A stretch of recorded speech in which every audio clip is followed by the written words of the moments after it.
Hey, everybody. Welcome to episode 119 of Carmela's Wrestling Radio Relived. I'm here with my friend Rich, who has now become a really big regular with us. And Jeannie's back. Yay. Good to see you. Mwah, mwah, mwah. I love you. Mwah. How you feeling? Everybody wants to know how you're doing. I'm good. You know, Good. procedure was a quote unquote success. I go next week for a follow up for him to go over everything, and hopefully, I'm not going to jinx it because every time I'm saying hopefully that's it, Yeah. and then another one. So hopefully it is, but know, we love you. Everybody's asked about yes, you. love You are too. truly Thank missed you, when you're everybody. not here. Thank you. Okay. Just wanted Thank to let you know. No, Rich has been doing awesome. Rich is. Oh, thank you, Jeannie. He really has. He has been doing wonderful. He has. But we still miss you, and it's not the same without you. Okay. No. That's right. But I wanted to clear something up. I think in another podcast I said that I thought Mil Mascaras had died. Well, he didn't. He's alive. He's 83 years old, and he backed out of the 80s con for Saturday. We were all going to go to that. Joel's still going, but he backed out. Wendy Richter doesn't do any interviews. Not worth the 3 or 4 hour putting together drive that it would be for, especially for Jeannie. So we're going to back out. We're going to do it another time. Okay. We're going to talk, hopefully at the end of this podcast, a little bit more about Cauliflower Alley and Rich Engling. There's a lot of people. There was a newspaper article. I don't know if anybody saw it. I had it on Facebook. Chuck sent it to me. Yep. The Philadelphia Inquirer has a beautiful article about Rich. Yeah. So it's on mine and Jeannie's Facebook if you guys want to read it. God bless him. He was a saint. He was a good man. Do yourself a favor and read it. Okay. It's a really good article. Thank you so much, Gary Miles, for that. Okay. We're not going to say our usual hellos. Like I said, we're telling Rich, it's like getting so big, and I'm so grateful. There's so many people to say hello to now. So we're going to wait for special occasions. I think for that might be better, because I don't want to leave anybody out. And then if you say hello, you leave somebody out, and then, you know, it hurts. It hurts their feelings, and I don't want to be that person. Okay. So anyway, we love all of you. Yes. One day I'm going to make a big list, and we're going to come on and do a whole podcast of names. All right.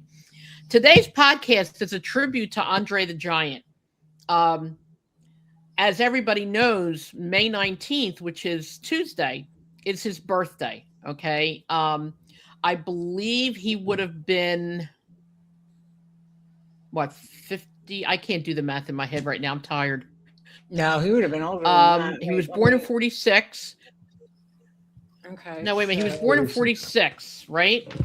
Okay. So 46 from 26 is close to 80. Close to 80. All right. There you go. Close to 80? 80. Okay. Yeah. God bless him. 80 years old. Wow. I didn't think he was that much older than me. How about that? 80? Yeah. Wow, it's 12 years old. He older was older than you when you met him. Everybody was. They all were. Clearly he was. I never asked, so who, whatever. Ivan was older than me. All the other guys were older than me, so whatever. Anyway, we wanted to give facts about Andre, first of all, and we also wanted to talk on a more personal level. I wanted to clear something up too. Andre was physically born in France. Okay, that is a fact. However, his nationality was not French. I mean, the nation he was born in was France, yes, but his descent from his parents, his dad was Bulgarian and his mother was Polish. And I knew that from talking to him. His dad was about 6'2", and his mom was 5'2". She was as tall as I am. And he had relatives in his family, uncles, distant cousins and stuff that had grown as tall as 7'8". So that's where he got it from. So if any one of you guys want to start with some of your information or some of your work that you did, you guys can go on ahead. And then, like I said, I'll just jump in and add to it or whatever with what I was told. And then I'll tell my story. So if you guys want to start. Go ahead, Rich. Go ahead, Rich. What do you got? Okay. So He was born on May 19th, 1946. Why was he so large? His extraordinary size came from acromegaly, if I'm pronouncing that correctly. Acromegaly, yep. Yep. How big was he really? So he was 7'4" and 520 pounds during his wrestling career. When did he start wrestling? He debuted on January 25th, 1966, after training with Michel Saulnier. How did he become famous? So in the early 70s, mid 80s, he was booked as a global special attraction. And that's one of the reasons why he never really needed a belt, because he would just go from territory to territory as this huge special attraction. And his size and his style was really all that was needed. So I don't even recall, well, outside the Hogan match of WrestleMania 3, and then the other one with the switch of the referees, I don't recall even how many championship matches he even had, at least when he was in WWE. So he was some of his biggest wrestling achievements. He was undefeated for nearly 15 years in WWE's territory era. He defeated Hogan in 1988, and he is the inaugural WWE Hall of Fame inductee from 1993. His most famous match, obviously, is the match against Hogan in 1987 at WrestleMania 3. I have a question about that, Carmella. So, since you know a lot of the inside stuff, so I've always been interested to know what the real story is. So, Hogan said on many different interviews he didn't know whether Andre was going to do the job until the very end, and he was shaking in his boots, and he didn't know if he was going to go through with it, and all this other stuff. Is that an urban legend, or is there truth to that? That's a fact. That's a 100% fact. Nobody, even Vince McMahon, didn't know what Andre was going to do. You have to understand something. Andre was such an attraction. He was so wanted, and Vince didn't want to lose him to anybody else. First of all, just to clear it up with a few people, Hulk Hogan is not the first person that ever slammed Andre the Giant. I just want you to know that. He was slammed 2 or 3 times prior to that. And Hogan slammed him before. And Hogan had slammed him south, before. I think in Florida or something. Right. Just like I had said about Obafemi, when he first started out in NXT, as big as he is now, the whole 9 yards, he got his ass beat, and he got beat a lot. Okay. But anyway, going back to what you said, Andre was the kind of person that Andre was definitely his own person.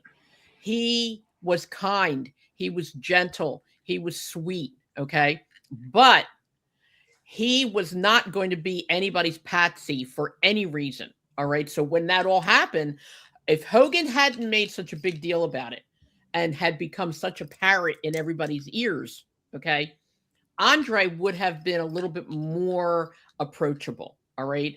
Andre was annoyed. He didn't really like Hogan, first of all, but Andre was annoyed because Hogan kept on, Andre, about this. What about this? What about this? What about this?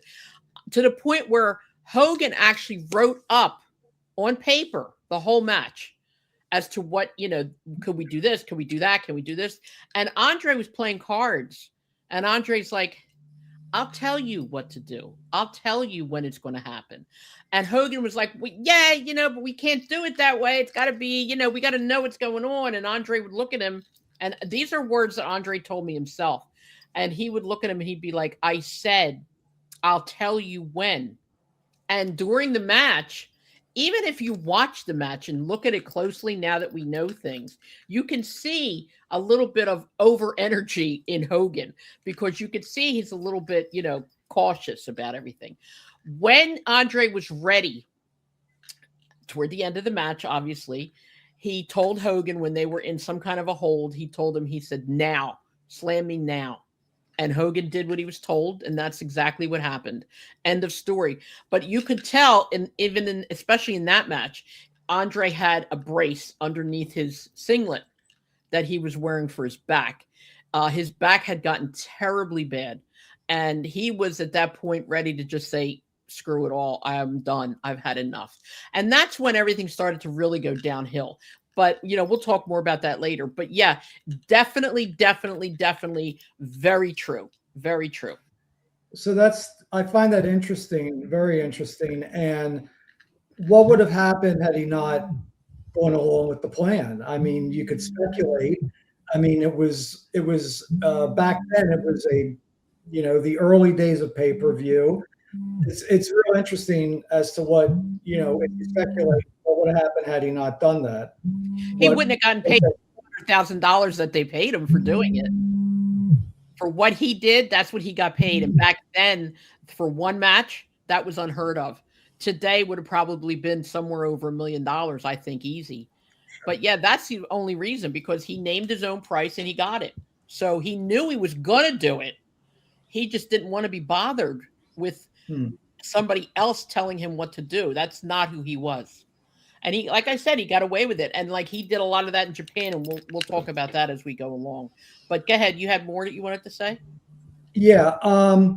What roles did he play as an actor? So everyone knows that he was Fezzik in The Princess Bride in 1987, which, by the way, was interesting because when the movie came out in 1987 was when Andre already had turned heel. So he played this gentle giant in The Princess Bride at the same time he was wrestling as a heel in WWE. Now, the other main actor role that I totally forgot about, but when I looked it up, he played in the television show The $6 Million Man with Lee Majors, and he played Bigfoot. He played Bigfoot. He did. He was also in BJ and the Bear. He was also in The Fall Guy, and apparently in Zorro. That I did not see. That I did not know. But the funny thing is when he did The Princess Bride, he was technically a no-show for a tag team match. That was the only way to get him to not be at the matches, like to give him that time off. He was at a no-show, and Jack Tunney suspended him indefinitely so that he could go and do the movie. And that's why he wasn't during the filming of The Princess Bride. On the movie The Princess Bride, he became extremely close to all the actors that were in that movie. He was so close to Billy Crystal. They became almost like brothers, seriously. As a matter of fact, Billy Crystal did the movie My Giant based on Andre's life. And a lot of that movie is very accurate. I saw the movie. So if you ever want to watch the movie My Giant, it was a very sad movie, but it was pretty much accurate with a lot of stuff. Also, when he was with the princess, when the princess was thrown out the window, Andre was in so much pain, he could not really reach up and grab her. He just couldn't. They made it look like that.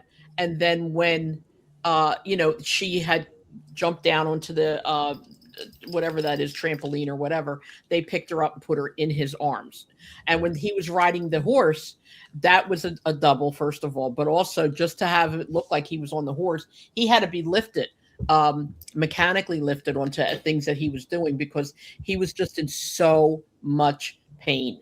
And also, the guy who played, now I'm forgetting his name, Carrie Elways, the one who played the prince, he wrote a book, and Andre is in that book. He talks so much about what a kind man Andre was, and the only thing Andre cared about was, did I do a good job? Hey boss, did I do a good job?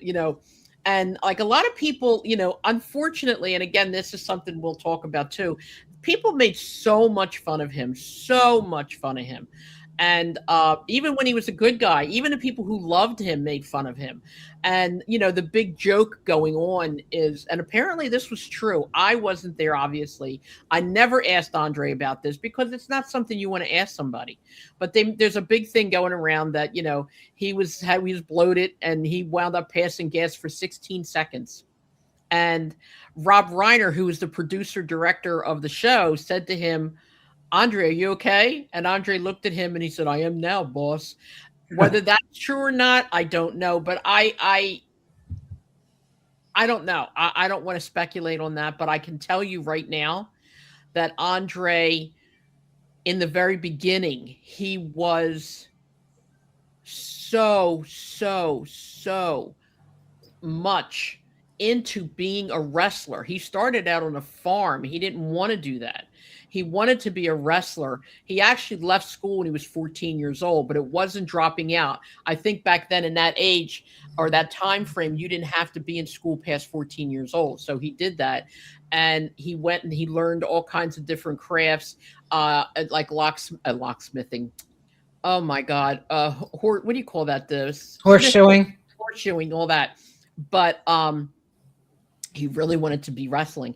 And if anybody looks back on any Andre film from years ago, Andre was a kick-ass wrestler. I mean, he could do freaking like jumps, and he could do good spots. He could do drop kicks. He could do jumping over the rope and falling down and this and that. Vince McMahon made him stop doing that because he wanted him to be an immovable object. He didn't want that. He wanted him to be a force, an immovable man, somebody who was to be feared, somebody who was, and that's what happened. And I think part of the was that Vince Jr. or Vince Sr.? It was Vince Sr. and Vince Jr. But we all know Jr., but I think originally it had to be Sr. Yeah, but the part that really I feel bad about, and Andre felt the same way, he felt as though he traveled so much and he couldn't perform in the ring like he wanted to. And I think that had a lot to do along with his problems that he had on his decline, because he couldn't work out. He couldn't wrestle the way he wanted to. He was just like, they made him kind of like a clown at some point. And I really hated that about them. I hated it because they just wanted him, like you said, Rich, just to be the attraction, and that pissed me off. So the other big thing with Andre the Giant, when the WWF was doing their expansion, correct me if I'm wrong, if I've got the wrong event, but I believe it was the first WrestleMania was the Body Slam Challenge against Big John Studd. Now, both of them had slammed each other in the past as well. Yes. Yeah. But one of the big matches in the first WrestleMania was that match, the Andre versus Big John Studd. And so that was probably as big of a deal at the time, as well as the main event, the Hogan Mr. T thing. I mean, that was on as much as high star status as the main event. Now, Andre also had a daughter named Robin Christensen Rusimov. Right. Do you know her, or did you know her? I do not know her. I never met her. I knew of her. I am actually trying to get a hold of her, but it's very difficult. She's very private. Her mom not recently, but she passed away. Andre had never got married, but he had relationships like everybody else does. A lot of people are also very cruel about that particular aspect, but God gave him a child and he was so happy with that. Unfortunately, again, because of all his traveling and this and that, she had only seen him a few times in her whole life. But according to what I was told, they kept in touch a lot on the phone. Her mom never stopped him from talking to her or seeing her. Again, like I said, I would love to be able to talk to her. I only got a lot of Andre's version of a lot of things, but oh my God, he was such a great guy, such a good man. And then, like I said, I'll go into detail about how we met and everything and how that transpired. But I don't know if any of you guys saw a picture of Andre, Arnold Schwarzenegger, and I think it was Wilt Chamberlain, where they were picking up Arnold. Well, during those times when they went out to eat, Arnold Schwarzenegger, was there with him. And Andre never let anybody pay. He always paid. He always wanted to pay. So Arnold went to the waiter and, kind of snuck it in. I'm going to pay. Don't take any money from him. Let me pay. So they did. And Andre got kind of mad, but, happy mad kind of, and picked him up and put him on top of the roof of a car and wouldn't let him get off. But I thought that was pretty funny. That's the way he was. He was just that kind of person where he wanted to do anything he possibly could for anybody. And, he just always wanted to give and give and give. And unfortunately, he didn't get hardly anything back in return. Going back one more time to The Princess Bride, that was bar none the very favorite, best movie he had ever done. And the friendships that he made during that movie were lasting friendships for him. He absolutely adored those people. And they treated him like a human being. Those were his exact words. They treated me like a human being. And that is so sad. So very sad. Because you know what? He is or was a human being. We all are. And these people, and I'm sorry to say this, but people in this world are no good. They're asses. And anything that they can do to hurt somebody's feelings, they will do. Period. Okay. They used to joke about him and Haystacks Calhoun, going to all you can eat restaurants and blah, blah, blah, and stuff like that. There's no need for all that. He was a big man, period. And he was a good man. And that's what people don't look at. They don't want to remember anything like that. They want to remember the jokes. They want to remember the ridicule. They want to remember the bigger than life events that he was involved with. That's what they want to remember. And like I said, that's sad to me. But, again, go ahead. Jeannie, you were going to say something? Oh, no, I was just going to say, before, to go back about Big John Studd, I know there was real heat there between those two. Andre was not going to have Big John Studd take his spot as the big man of the company. Hated the fact when John Studd would go over the top rope, like, no, that's my move. I only do that, that kind of a thing. And, and yeah, I know there was an interview, and I was just trying to remember. I don't know if it was Flair or Hogan.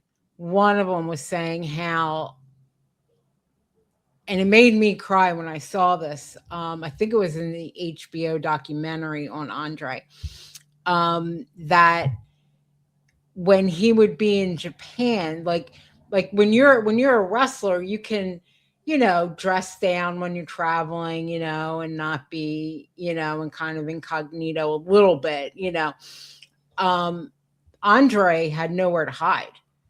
He couldn't disguise anything. And especially going over to Japan, he literally was the tallest man in the country, Yeah. But, and, you got cars that you can't fit in, trying to get cars, and beds that were never big enough. No. Chairs, and you never really think about it, but yet going to a hotel room, bed's not big enough, long enough, wide enough. Yeah. But long, he never had a bed that would fit him when he traveled. And it's just sad, and all the finger pointing and, and stuff like that, especially, in Japan. Not that I'm sure he had it here as well, but it really made me cry to think about it, because I never thought about it like that before. Yeah.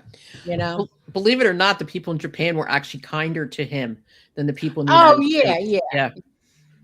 People in Japan are innately kinder than the people in the United States. They just are. Even when they're in the buildings, they don't scream and yell. They don't throw things. They just, that kind of thing, if that at all, But they're polite. They're very, very polite, and they're very kind, and that's why he loved going to Japan.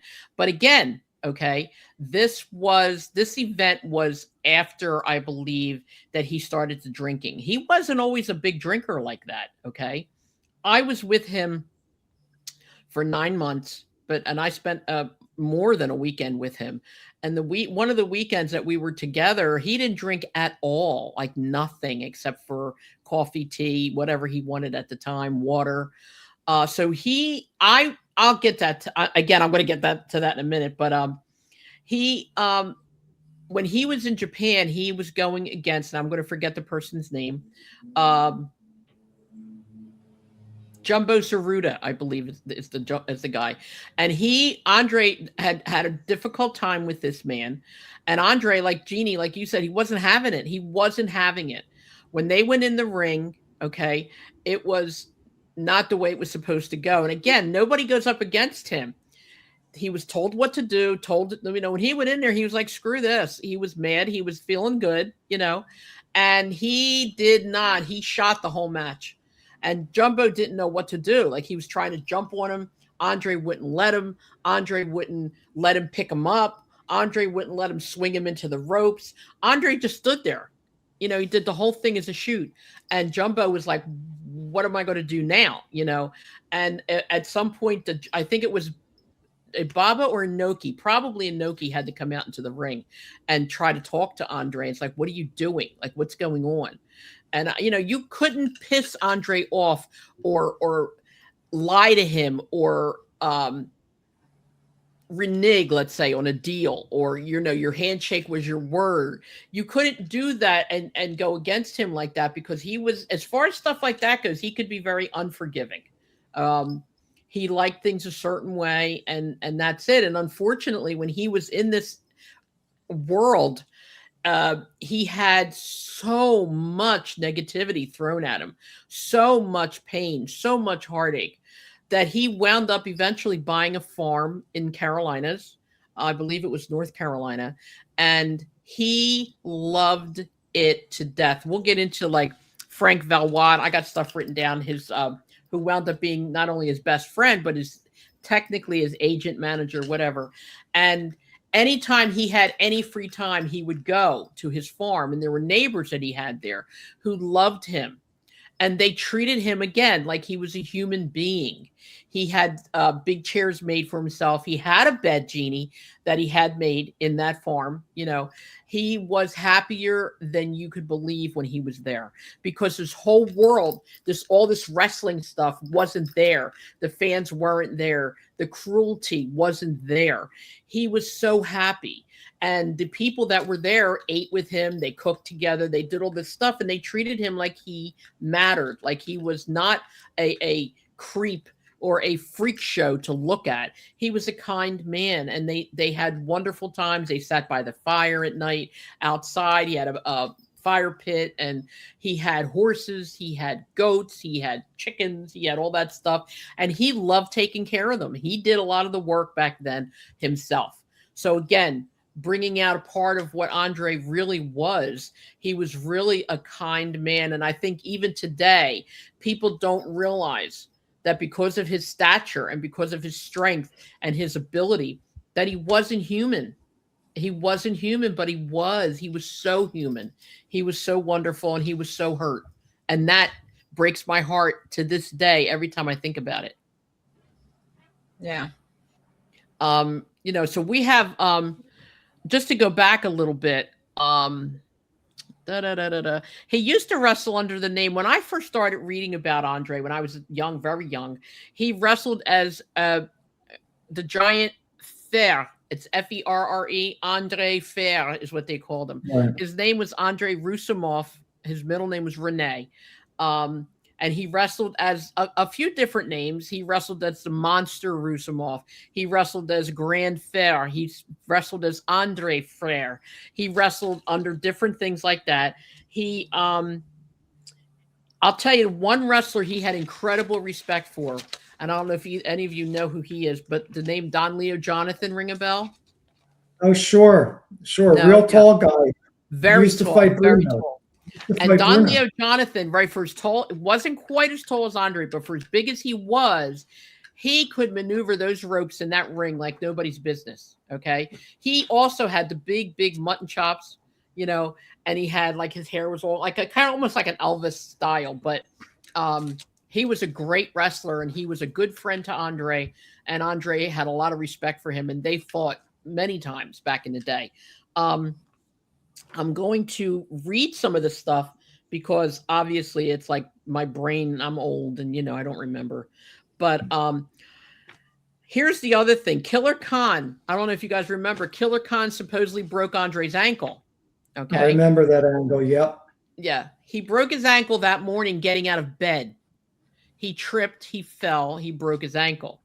Believe it or not, they made it look like he broke his ankle in the ring so that they could promote that match and the feud between him and Killer Khan.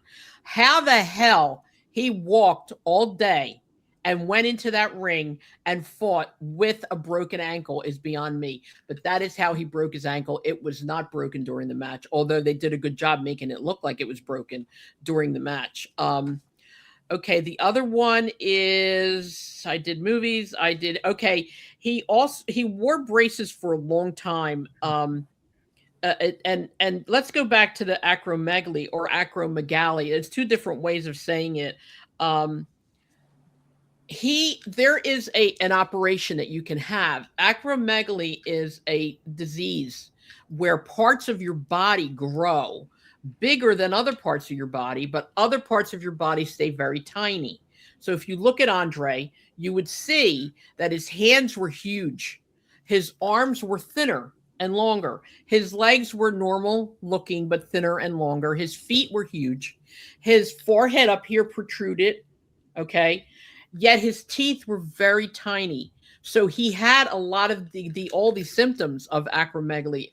And I remember Vince McMahon Sr., no, I think it was Jr. at one point offered to get him the surgery. Okay, there is a surgery. That was Jr. Yeah, your pituitary gland grows out of whack and all that stuff, but it doesn't grow the same all over your body. All right. And he said no, he didn't want the surgery. Maybe years ago, maybe he said he would have, but he didn't want the surgery because he said, this is the way God made me. And I don't agree with that. I really don't, but I told him so too. But then as he got older, like I said, and things got worse and worse and worse, I don't know that the surgery was even possible. By the way, if anybody doesn't know this, and this is no secret, but Big Show had the surgery. He also had the same disease, but he had the surgery and he stopped growing. Andre, in reality, never stopped growing, but his body had become so inflamed. I mean, most of his body was filled with inflammation and swelling, and oh, the stuff he went through was ridiculous. And of course, the alcohol did not help. Now, a lot of wrestlers turned to drugs. Andre didn't do that. He turned to alcohol because what the pain was so bad. And let me tell you, if anybody has this kind of pain, look, Jeannie, you have pain. Rich, I'm sure you do. I have a really bad back. I mean, really bad. And I can tell you that there are sometimes the pain is so bad that I want to like beat somebody up. Like I want to come home and I want to take like 10 bottles of Advil because that's all I have in the house. And I just want to drink it, take it all because I something for anything to help this pain. I can only imagine what that poor man went through. And when he drank, it calmed the pain because it put him in another stratosphere, so to speak. You know as well as I do, you know, drugs and alcohol calm things. They make you into la la land or whatever, you know, and it did help him. As time went on, though, it became an addiction and he wound up drinking more and more and more and more. And God bless him, things started to happen where one time in Hamburg, where we were between the Hamburg Field House and the Ag Hall, everybody used to stay at the George Washington Motor Lodge back then. And he had gotten so drunk that he had fallen and nobody could get him up. They couldn't pick him up. They couldn't wake him up. He was in the lobby. Unfortunately, they had to put you know, stuff around him so that people wouldn't go near him and, you know, had somebody watching him or whatever when they could. And they left him there till he woke up the next morning. He also had an incident in New York where a couple times he got really, really drunk and he fell on people and hurt them. And there was the new NYPD had an officer that was planted to follow him around anytime he was in New York to make sure that he didn't cause any more accidents or he didn't hurt any more people, not on purpose, but it got to a point where he just couldn't tolerate the pain anymore. And the drinking got really bad. Needless to say, we weren't together at that point anymore. And it broke my heart. How I met him. I mean, do you guys have any more you want to talk about, or can I just say how I met him? Because it was pretty cool. Okay. How I met him. All right. When I was younger, I used to go, as I said, to the Philadelphia Arena, Spectrum, Ag Hall, Hamburg Field House, all over the place. All over. My friend Dawn, we used to go together all the time. We used to have a great time. Anyway, Well, I'll tell you about how I met Ivan when we do an Ivan show, but that was weird. Meeting Ivan was so weird how that happened. But the same time I met Ivan, I was studying French. Okay. I had studied it for 4 years in high school. And then when I left high school, I studied it on my own because back then you had to go to a library. You couldn't, like, obviously there was no internet, none of that stuff. We didn't have any, excuse me, VCRs or any, not back then, nothing. We had nothing. So I was studying it more on my own. And I took, sessions at the library because they used to have people come in and whatever. So one day I was at a wrestling match. I believe it was Hamburg. I believe it was right around the same time I met Ivan. And I wrote a letter, okay, to Andre. And I wrote it in French as best as I could from what I remembered. I wrote, "Oh, I think you're great, blah, blah, blah. I speak French a little bit. I'd love to talk to you. Da, da, da, da, da. I want to be your friend." It was so cool. So back then, of course, we were friends with all the cops and all the security and all that. So I folded it up, put it in an envelope with his name on it, and I gave it to one of the cops who we were friends with. I said, "Please go give this to Andre." And he's like, "No." I said, "Come on." He goes, "If I do it for you, I got to do it for everybody." I said, "Come on, please, just go do it for me." And he did. So he went in the back and gave it to Andre. Andre never came out. And I thought, oh, he probably threw it away like Will Ospreay probably did with the letter that my friend Rob gave him. But 3 or 4 o'clock in the next morning, my phone rang. And it was Andre.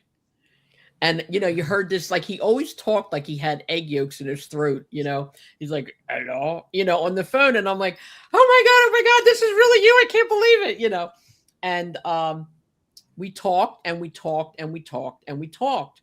And he was telling me, going over my letter with me and what I wrote wrong and blah, blah, blah, because he spoke, I learned grammatically correct French. He spoke both dialects, Canadian, whatever.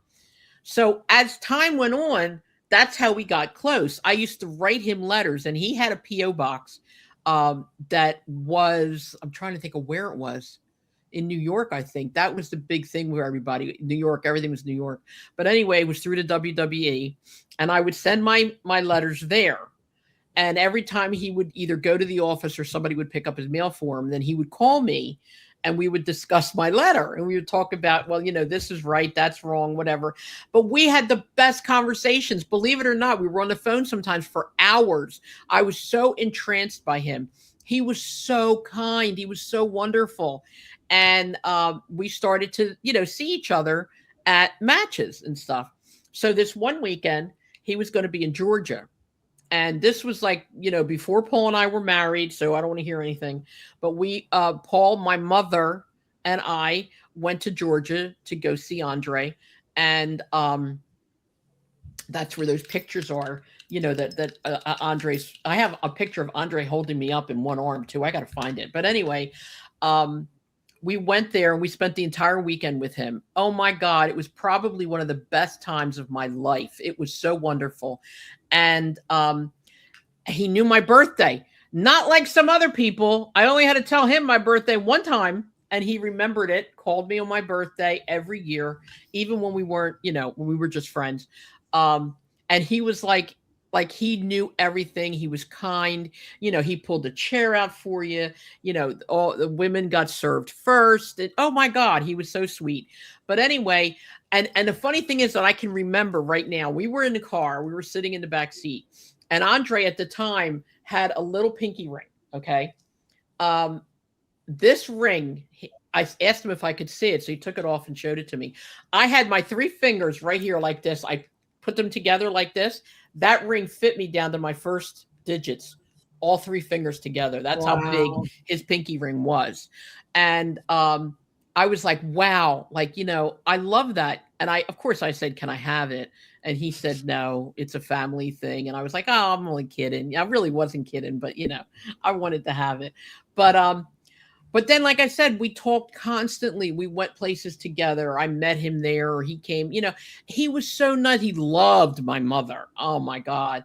And seeing him walk through the door, like the poor guy had to bend over, like literally like this to get into the door, and the things that we talked about were incredible. We talked about life. We talked about like how important life was and how how hard, how difficult everything was, and blah blah blah. He knew my mom was sick; she had cancer, and he felt really bad about that. And we were talking about him driving, and we talked about how he liked to go to France because back then, I don't know about now, there was no speed limit in France, and he would get a car, mostly a convertible or something that was bigger, like I guess the size of an SUV. And he would drive, and told me he'd drive like 120 miles an hour. And I'm like, Andre, why would you do that? I said, if you get into an accident, you're done. He said, that's what I want. And I got to tell you, I literally teared up and I started to cry right there. I said, what do you mean? He said, if I get into an accident, he said, I want to die. He said, I don't want to be a vegetable and just get hurt. He said, I want to die. He said, I can't imagine the ridicule and the hurt from somebody else having to take care of me. And I said to him, I would take care of you. And he said, you're so kind. I appreciate that, but there's no way you could. It would take multiple people. It would take a university. And I said to him, no, it wouldn't. When you love somebody or you have feelings like that for somebody, nothing is impossible. Nothing is too hard. You make that effort. You make that move, And he was so kind. And then, like I said, as time went on, the drinking got a little, and I just said to him, I can't do this anymore. I'm so sorry. He goes, I understand. He goes, I can't stop this. It's the only thing that takes my pain away. And I said, I get it. I do. I said, but you need to stop wrestling. And he said, yeah, at some point he was going to. And the sad part about this whole thing was his dad had passed away. Oh, now I'm going to choke up. He went to his father's funeral. And I believe it was either on the day of his father's funeral or shortly after, because he promised his mom he was going to extend his stay so that he could stay with her for her birthday.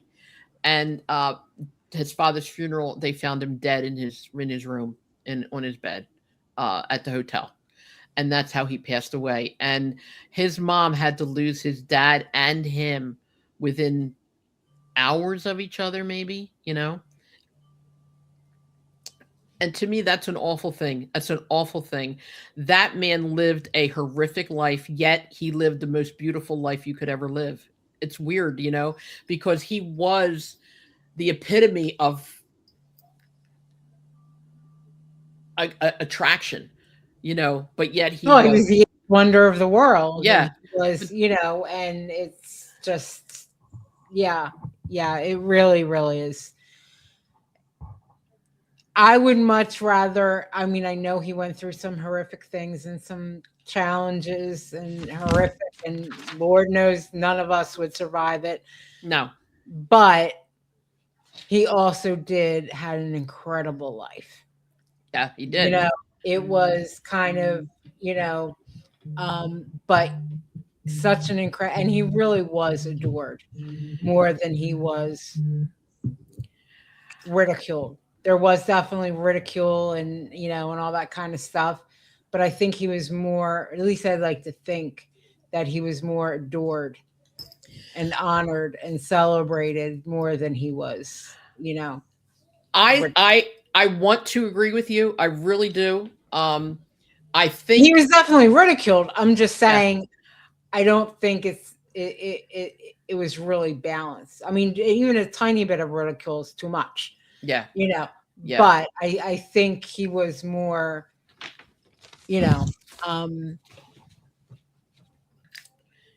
celebrated than anything.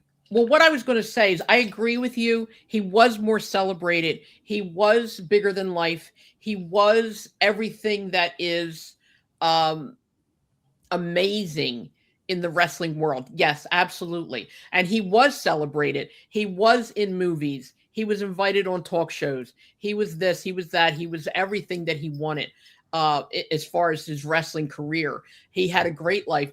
And the fans loved him. They loved cheering for him. They loved, but his personal private life was a very sad life. It was really, really sad. Jeannie, are you still there? Yeah. Can you hear me? Yeah. Yeah, It was I'm here. I don't know what happened. it's It okay. was You'll just come like a back. little flicker on my computer You'll and come back. now. Don't worry. It Yeah. happens all the But time. I'm here and I can hear you. Okay. But he was very sad. He was very sad and he was very lonely. And I think that's what it was. Yes, Jeannie, you're right. He had the most amazing life that you could have in the public eye. But in the private life, he Right. didn't have what he wanted. What he Right. wanted was to get married, to have a family. He did have a child, but what he wanted was to have consistency. What he wanted was real, honest to God love and compassion and kindness. He wanted what he wanted to give. That's what he Right. wanted. And I will never forget. I cut his hair only one time. It was funny as hell. Okay, because I am so short and he sat on a chair, and we couldn't do it, just couldn't do it with the chair. So we had a stool in the room. I had to make him sit on that stool because even then he was like up to here and his hair was so long. It was like, so I cut it and It's when you had the afro, huh? yeah. And one of those pictures with the shorter afro is one of the ones I did. I don't remember the dates and everything else, but I cut a lot of wrestlers' hair.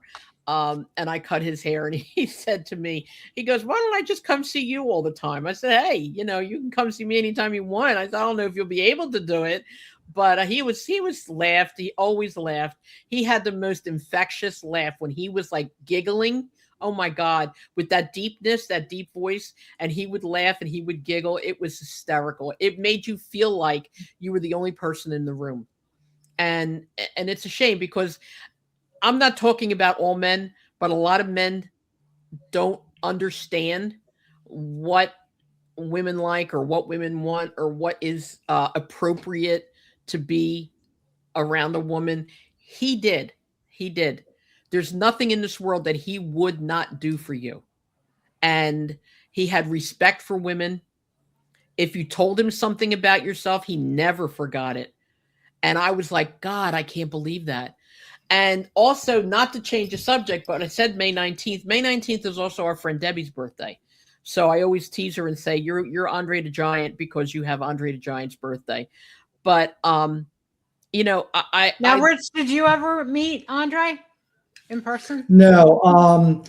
When I was in my late teens, early 20s, the only interaction I ever had with him, somehow I got into the backstage area at the Spectrum, and I stood next to him, and looking up at him was somewhat awe-striking for me. But I never met him. Jeannie, did you meet him? Yeah, just one time. Again, same thing.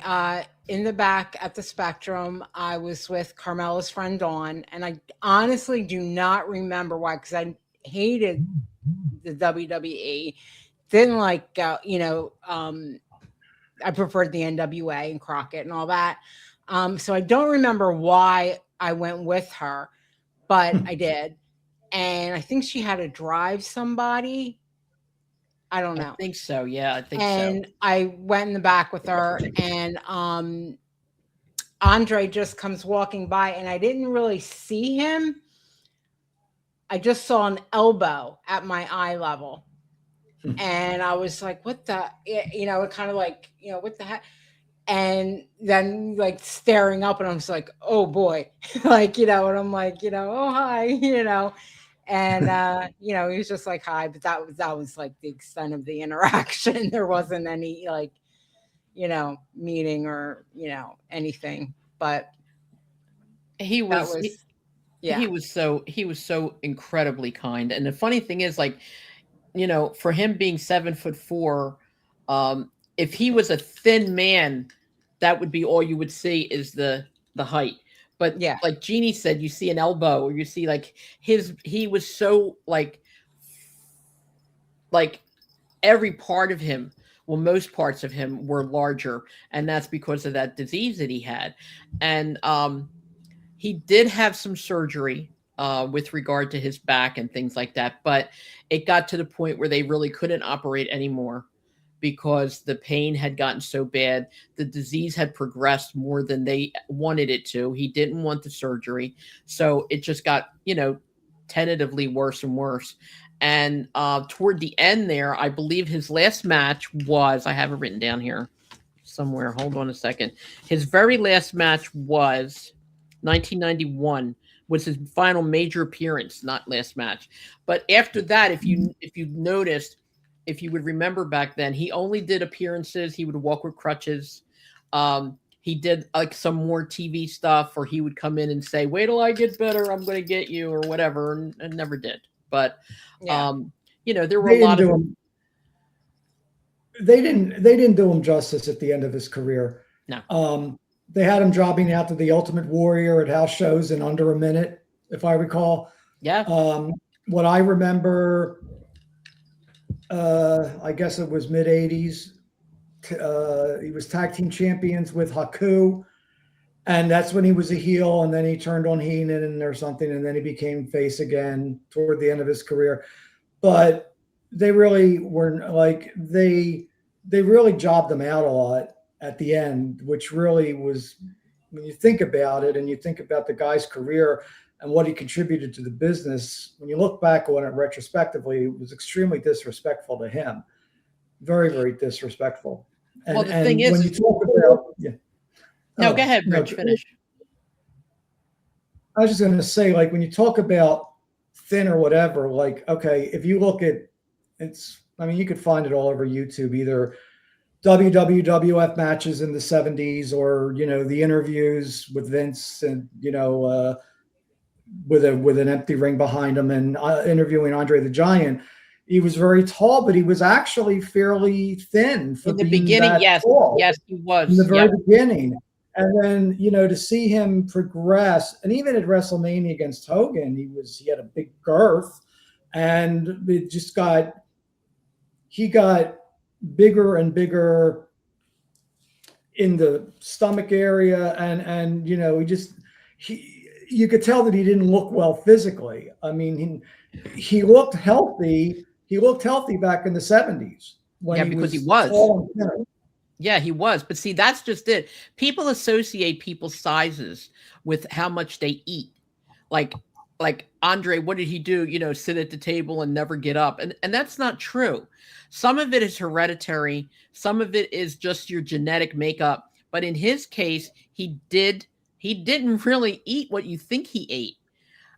His problems were that as he got older and the disease progressed more and he drank more to give himself some relief, that's what made he swelled up. He was swollen everywhere. And yeah, the big belly in the front and stuff like that. Yeah, that was probably alcohol, of course, but he could drink, let me tell you. But that's what I'm saying. His body was swollen in a lot of different places for a lot of different reasons. People don't understand. He had arthritis really bad too. And arthritis, I have arthritis. Arthritis makes your joints swell. And, like Jeannie, like you were saying again, the magnificent life. Yeah, but like it's the same thing. Like, we could have a podcast right now and have 500 people say, oh my God, I loved your podcast. Oh my God, I love it. And then have somebody else be like, I call them keyboard warriors who don't have the guts to say anything in person, will look at our podcast, let's say, and say, God, are you guys disgusting, or you're ugly, or who would want to listen to you? And the 500 people that said they loved it, that one person that says something like that makes you think a second. I know it shouldn't, and normally it doesn't, but like in his case, it was like the horrible, horrific things. It wasn't just like, hey, how's the weather up there? Or, how's it feel to be that tall? It was, oh my God, you're ugly. You're disgusting. You're that. People are so mean and they're so cruel and they don't understand and they don't care what that kind of talk does to a person's psyche, what it does to a person's heart, what it does to a person's mind. And yeah, I'm talking about me and him and other people that have been through it. One little flaw, and the people who are the ones that hurt you are the ones that have more flaws, and then nobody ever notices their own, but they're quick to point out yours. And it's horrific. Like you make a comment on Facebook or Instagram or Twitter that doesn't agree with the narrative that everybody's trying to put out there. And right away, it's like, well, your profile picture's ugly. What? Hmm. What the hell does that have to do with what I said? And again, same thing with him. People would like gawk at him when he was at a restaurant. When we were together, that one of the times that we were at a restaurant, like people were like, and like, oh, why is he with a girl? And I got up and I started fighting with them, because that's what I do. And Andre was like, calm down, calm down. I'm like, no, I'm not going to calm down. What the hell's wrong with you people? Like what, because of his appearance or his stature or his whatever, he didn't deserve kindness. He didn't deserve to be happy. Oh my God, you don't know how that gets under my skin. It really does. There's no reason for that. And most people that do that are insecure and unhappy themselves. So there you go. So let me ask you a question, Carmela. So you were with him for 9 months. Right. After you ended it, based on the reasons you described, did you still stay in touch with him over the years? Yes, I did for probably another year and a half, maybe, until he started to get really sicker and then he was really out of the spotlight kind of thing. We kind of just drifted at that point because he was just in a whole, like I said, he was in a whole nother multiverse, so to speak. He was in his own world. He just wanted to be in the Carolinas. He wanted to be home. He wanted to be where he was comfortable, where he was happy. And he wound up having his ashes sprinkled out there at the farm too. And he wound up leaving everything to his daughter. But yeah, we kept in touch for just a short period of time after those 9 months. But prior to that, I mean, we're talking 9 months we dated. Prior to that, we were friends for a long time as well. I mean, until that actually happened. But, and of course you hear the stupid questions, which I will never answer. People are just animals. They really are. Sometimes I think the people, the creatures on 4 legs are kinder than the creatures on 2 legs. Okay. And again, there's no reason for it.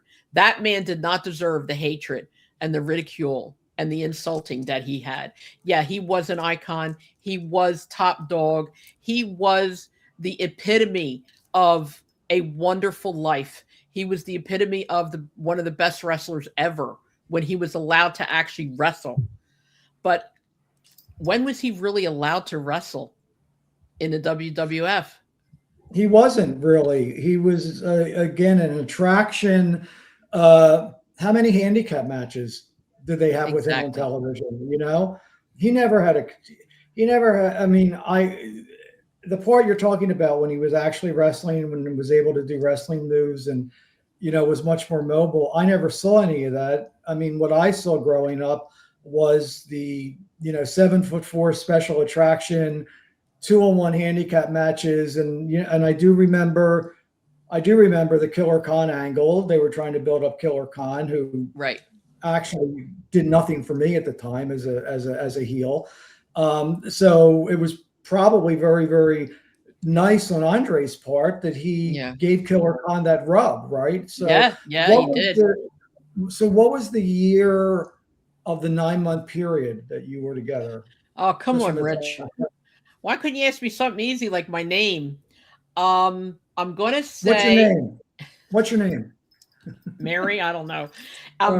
It was around the time that it was... Oh, God. It was No, it was after. After Ivan and I broke up. So I would say it was in...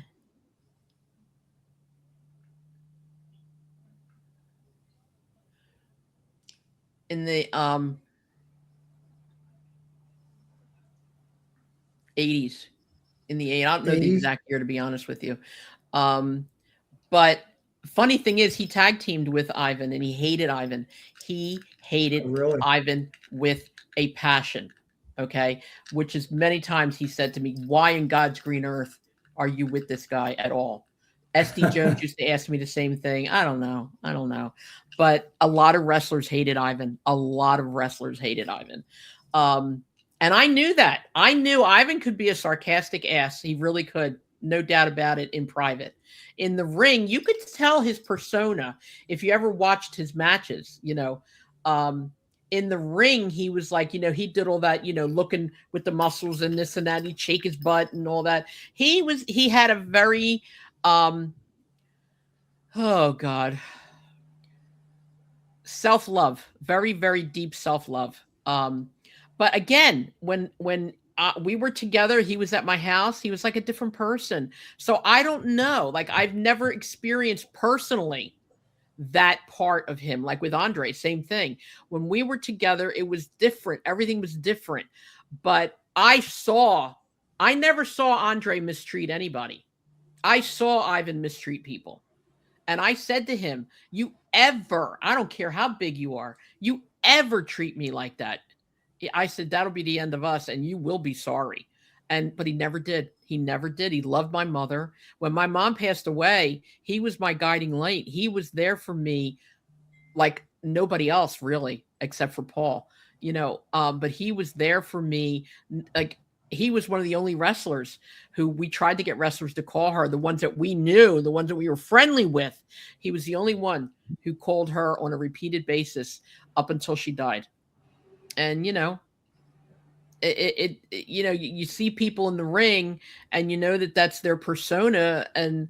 But he was like that to a lot of people. He just was. And it's a shame. But like I said, I would never experience that. I never experienced it with Andre. They were both very kind to me. And also you have to understand something though. I never took it. That's another thing you have to understand. That's why these ring rat things that, these people that are called ring rats, I never took that crap from any wrestler or any man in my life. So that is, people will treat you the way you let them treat you, or they'll treat you the way you think that you deserve to be treated. And, call it conceited, call it what you want.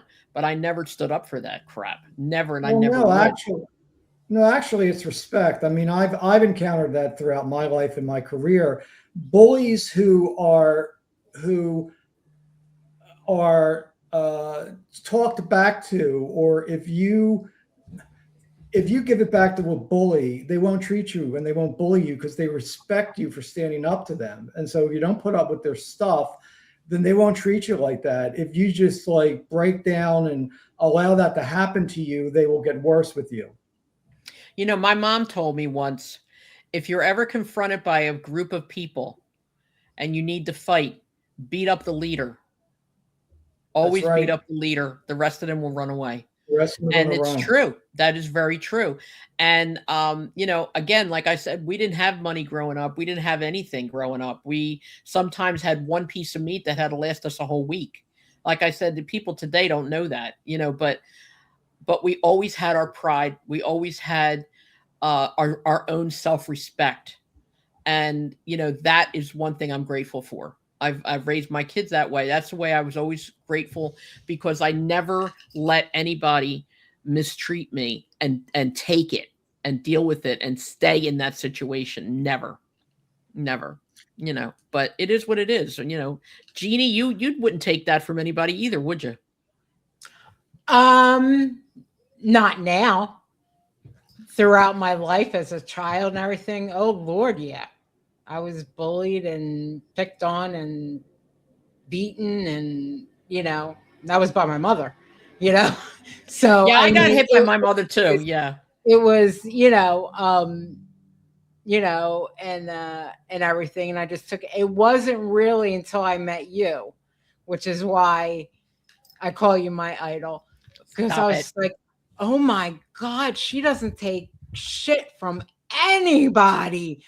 And look at her, and everybody is like, and it was like, she doesn't care who they are, and I was just in awe because I didn't know that. I just thought, I was raised, yeah, I'm going to tell you, you're a piece of shit, and you're going to take it, and you're going to like it, and you're going to believe it, and you're going to be, just submissive your whole life, and I was. Now, oh, hell no. No, and I have Carmela to thank for that. Well, it's funny you should say that. I'm sorry. Go ahead, Rich.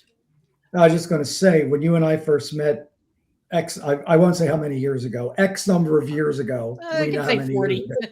All right, 40. When you and I first met 40 years ago, I can tell you, I am not the same person today as I was 40 years ago.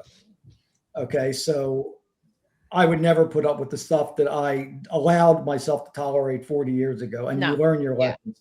I Right? have When a I hit, yeah, when I hit 40, I had this epiphany. I wasn't going to put up with anybody's crap anymore. It just like overnight, and it's been that way ever since. Well, it's funny. I have a friend that I work with, and she always says, like, she's very, Jeannie, you know her, Kathy, and she is very, very over the top. Love And her. she'll be the first one to say, yeah, I love her too. If you say to her, wow, you weren't like that years ago, she'll say, Carmela taught me how to grow balls, but that's not what I did. You have to understand something. When I was a kid, okay, and this is getting off of the track of Andre, but it kind of doesn't. When I was a kid, believe it or not, up until I was 16 years old, I was very shy. I was always overweight. That's something you don't have to be deaf, dumb, and blind to know, okay? I got beat up by my family. I was sexually abused by my brother. I got tortured to death. I didn't speak. I barely spoke. I did nothing but sit in a corner and like cry constantly. All right. One day, and I will never forget this. One day, my father's car broke down, and this company, this garage that we brought it to, kept my father's car for 12 weeks. And it was only a battery, but they were using the car. We found that out later on. And my mom and dad could barely speak English. So when my father went and said, look, I want this, I want my car back, they put the old battery back in, and they screwed him over so bad because he was an immigrant.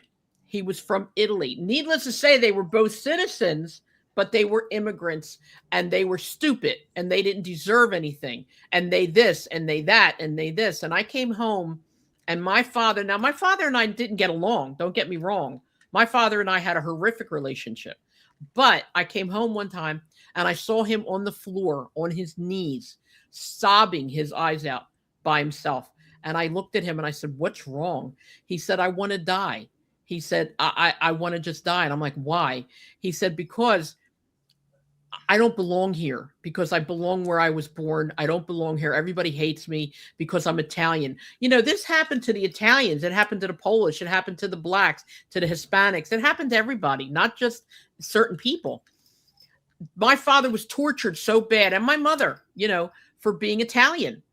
I swear to God, something came over me that fast, and I lost it. I completely lost it. I called the police. I called City Hall. I called the mayor's office. I called the Better Business Bureau kind of thing that was there. I called and I called and I called and I called. I don't know what I was doing, but ultimately I called the TV stations. I called the radios. Ultimately, come to find out that this company, this garage, was shysting a lot of people, stealing money and breaking up their cars and stuff like that. I actually had them closed down and investigated. That was the first thing that I ever did to stand up for myself or my family or somebody else. Today, after all that I've been through since then, today, even the people at my job, I don't want to call this guy. He's mad. He's bad. He yells and screams at me, calls me names. Can you call him for me? Yeah, sure. I'll call. You will receive what you tolerate. That's pretty much how it goes. End of story. And you know what? I learned over the years that I'm not special. I'm not anything that anybody else isn't. I'm not thin. I'm not beautiful. I'm not rich. I'm not any of those things. But what I am is a human being. And what I deserve is to be treated with the respect that I give other people. End of story. And I want that respect, or if I give it to you, I better get it back. Otherwise, you'll never have a part in my life. And some people think that having a part in my life is not such a bad thing, And that's it. And that's what I learned. And I learned it from my mother. Everything good that I have in this world, I learned from my mother. And I will never, ever, ever let anybody hurt me or take advantage of me or do anything to me again. That'll never happen. I'll die defending myself. And that's just how I feel, But anyway, getting back to Andre, we're going to end this now with all three of us hopefully having something more to add or something more to add about any new feelings that we might have about Andre and about his world and his life? Anybody want to say any final words before we end this? Jeannie, Yeah, I just don't like I said, I never technically met him. Happened to stand next to him one time. But he really was just it, if he I'm sure it's all over YouTube. There's so many different documentaries on him. And I know there's one with like about the Princess Bride and all the interviews from all the cast and everything like that. And again, yeah, they just adored him, absolutely adored him. And how he was in so much pain by that time. But yeah, go on YouTube and just dive into that deep hole, of and you're going to see some amazing stuff. An amazing human being. He was. And also, if you go back, I actually originally met Andre the very first time I ever met him. I was just thinking of that, was at the Philadelphia Arena. I have a picture of it too. I got to find it. He and Ernie Ladd, Ernie the big cat Ladd, were standing together by the door. That was when I actually first met him. But anyway, just wanted to throw that in because I forgot. Rich, feel free. I would say that after hearing your personal stories and hearing what you know about him personally, I wish I would have had the opportunity to have met somebody like him, because for someone to have gone through what he went through and still been as kind and as good to people as he was, you really find people like that on one hand. And I wish that I had had the opportunity in my life to have had the pleasure of meeting him. He was a very exceptional person. He was a kind man, and he lived a very difficult life. But before we end this, I love you, Andre. I always will. Okay. But before we end this, I got to throw something in, and you know me. I got to bring up Will Ospreay real quick. Do you think, Jeannie, I'm sorry, do you think he's going to become part of the Death Riders? I don't care. I know. I have to ask Rich. I think it's too early to tell, but I will say they're doing a great job making you wonder. And I love it. I love it. And they're stretching it out. He says he won't, but then they interfered to help him. He's training with them. They are doing a great job at stretching out the story and making you come back to see where it goes. But see, this is not a boring stretching it out like this. No. Samoan family and all that baloney. This is, oh wow, what's going to happen tonight? Or what's going to happen tonight? Hopefully they won't drag it out too much. But you know what you ought to do? Next week, I think we have Wahoo McDaniel's widow. I think is going to be on our podcast. What we should do maybe is sit down and talk about adding a podcast to one of these weeks, because it's getting really good. I just want to talk about it. And I know Jeannie doesn't want to, so we'll have to do it and leave Jeannie stay home and watch it on TV, which she won't do that either. Well, there is one thing I do want to bring up. Yes. And I don't know. I'm going to start crying. I lost a very sweet, wonderful friend, wrestler, Walter Holloway. Yes. And he wrestled under the name of Brax. And he was a part of Super Crazy and Skid Row Academy. And he was just the sweetest person. Died way too young, only 31 years old. That's sad. It's so sad. Senseless gun violence. Brax, You're going to be missed. You were one of the good ones. I'm Definitely so gonna be sorry. missed. I'm so Sorry, sorry. We give man. our I condolences. used to yell at him all the time when he would, because he was really into the hardcore matches. So he loved, bleeding and getting cut with barbed wire and, Oh, all God. this stuff. And I would yell at him after the matches. I'm like, what are you doing? Stop it. And he's like, but this is my dream. I love it. And I'm Mm. like, if you mess up this gorgeous face, I swear to God, you're going to have me to deal with, and I'll be worse. Okay. And Oh, he my would just God. give me a hug and laugh. And, and I'm like, you Oh, do God you, boo. bless. But oh my God. But yeah, God bless. he's going to be missed. Yeah, that's a So shame. sorry. I did see that on Facebook. Condolences I send, like I said, to his family. Yeah. It's a shame. It really is. But Yeah. anyway, we Yes. will now close this because we've really talked a lot. I mean, I did. I know that. I always do.